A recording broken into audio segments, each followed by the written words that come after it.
Just a little over a day ago, it was confirmed that the next batch of NovaFlare was going to be for the 2.0 release characters Sparkle and Black Swan. While it's good that we're finally getting another one, it's a problem that they really picked these characters out of many characters that really needed it, especially with the rate of how fast they're doing NovaFlares. This can definitely spiral to be a problem, and today we're going to be talking about that. So as we know, the first batch of NovaFlare was in 3.4, and it was for characters that did actually genuinely relatively need it. Maybe other characters needed it more, but you can argue that really all these characters needed it a lot. That being Blade, Silverwolf, Kafka, and also Jinglu. The winners of that batch was, of course, Kafka and Silverwolf mainly. Blade and Jinglu didn't get the biggest increases as opposed to them, but they at least got something that helped them clear to this modern day. Jinglu became a HP scaling DPS that can function with these strong HP supports. Blade pretty much just had his kit more modernized, gave him a taunt and everything, so he was a lot more consistent with himself, and then of course just better overall damage. And again, they really just brought him up to a point where they can finally clear at significantly less investment. But of course, Silverwolf and Kafka had the biggest increases. Silverwolf went from being one of the worst debuffers in the game at the time, because you know, at that point you could just use Pela, just because Silverwolf's weakness implant was RNG and also just purely single target debuffs. To fix that, they guaranteed the weakness implant you want being the character positioned first in team lineup. They made her ultimate defense shred fully AoE, increased multipliers as well, better overall debuffs, and also increased the value of something like her E2, so vertical investment became that much better on her. Dot was already doing bad, but Kafka's buff really helped that, and then of course the update right after the buff was Hycelene's, which really revived it. But Kafka's buff was very much needed because Kafka was a very outdated unit, obviously, as she was released in 1.2. They increased the original dot value procs that she can do. They made her ultimate be able to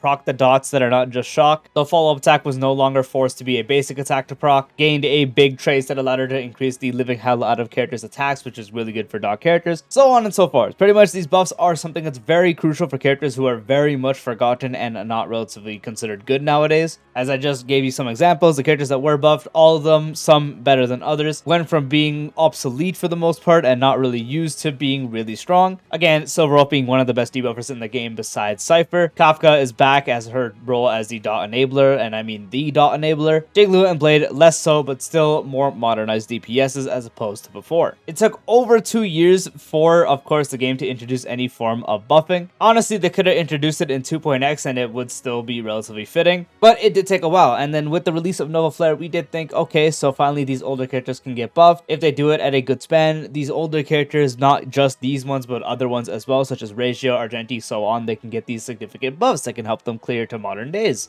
And it was something that we genuinely needed. Then we go to 3.5, no update on any new ones, 3.6, 3.7, and now 3.8, and we're almost done at the first beginning of 3.8, where we finally got the actual update that we're getting another batch of NovaFlares. If you've been in the community for any sort of time, you already probably can tell, or just have seen people begging for certain 1.x and even some 2.x characters to an extent to get a buff. Sparkle and Black Swan, while I can definitely see why they are getting buffed, I still don't think they needed it as much as some other characters I'm going to talk about. Again, I do get that Black Swan on the dot team is relatively the most replaceable one, since you can just put a debuffer or buffer on that spot, such as Robin or Ron May, or a debuffer like Cypher, but she still did perform well on that team. Sparkle, she didn't really have many teams she was best on. The only real places that she was good on for a while was any DPS built base speed, which nowadays is not really anyone. The only one you really optimally do base speed is Emiya, because if you did a -1 setup with him, you would end up burning too many skill points and just not have enough. And the way her front-loaded SP worked is why she was like the best in slot for him, and mainly just him. For everyone else, you would really just run a -1 speed setup, which Sparkle cannot do because she has a 50% action advance. But nonetheless, her buffs are still relatively solid. Like, her crit damage buff is a lot higher than the other characters that buff crit damage. She gives damage out, she gives some form of attack. I definitely think she could have gone a little longer without a buff, but again, they do have their internal kit flaws that I can definitely see why that is causing them to get a buff. Problem is the absolute slow progression we have of these NovaFlares. Like, again, 5 patches apart to get buffs for these other characters, and there was so many other characters that could have got it instead. Some others I'm going to name but not exclusive to